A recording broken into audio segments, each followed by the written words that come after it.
A very healthy morning to all of you. Are you ready for today's session? Yes. I hope you understood the concept of gravitation in last session. Okay? I remember I gave you some homework on that. So let's see how many of you got the correct answers. For these answers, keep your pen and notebook with you. So, shall I start?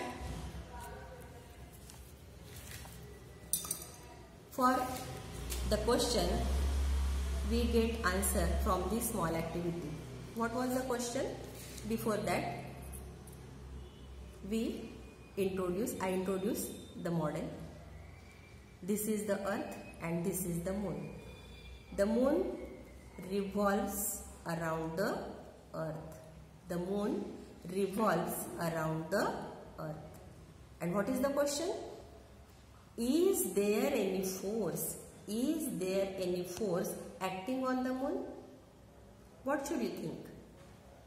What will be the answer? Do you remember that activity, previous activity? What a force can do? Do you remember? Without force, object cannot move. Here moon is moving in a circular path. Means the correct answer? Yes, some force is acting on the moon. Who exerts force on the moon? Naturally, the earth exerts force on the moon. What is the direction of the force? The direction of the force like this. This is centripetal force. The earth pulls the moon towards itself at every point. And that's why, due to this centripetal force, the moon revolves around the earth. What is the next question?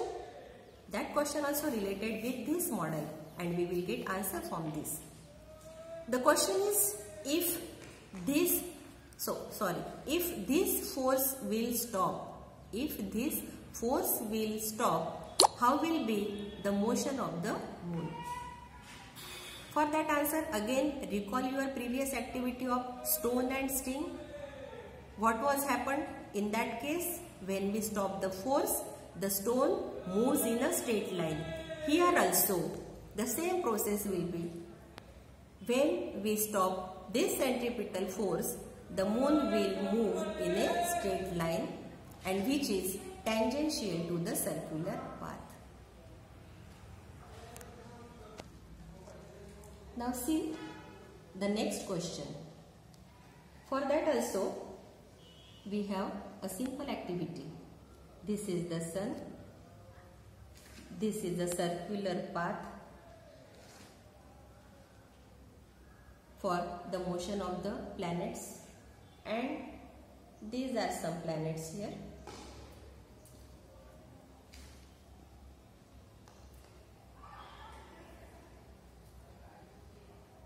So, this is the model of solar system.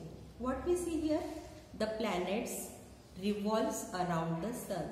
The planets revolves around the sun just like moon. And what is the question? Is there any force acting on the planets? Yes, the same answer is also here.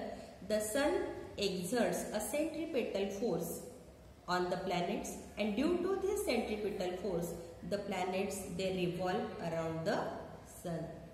The next question related to this question, which is the direction, or what is the direction of the force?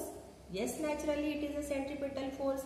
It is attracted towards the center, and in the center there is the sun. So the direction of the force is at the center of the circular path, by which force the planets are pulled towards the sun. The next question, if no centripetal force is there, if the force is stopped, what will happen? All the planets, they move in a straight line, and which is tangential to the circular path. So, let's summarize what we learnt in today's session. We learnt about the centripetal force and the planetary motion. The planets move in a circular direction due to the centripetal force which is exerted by the earth or which is exerted by the sun. If no centripetal force is acted on the planets, they will move in a straight line which is tangential to the circular path. I hope you understood the concept clearly, you enjoyed the session, and see you in the next session. Bye bye.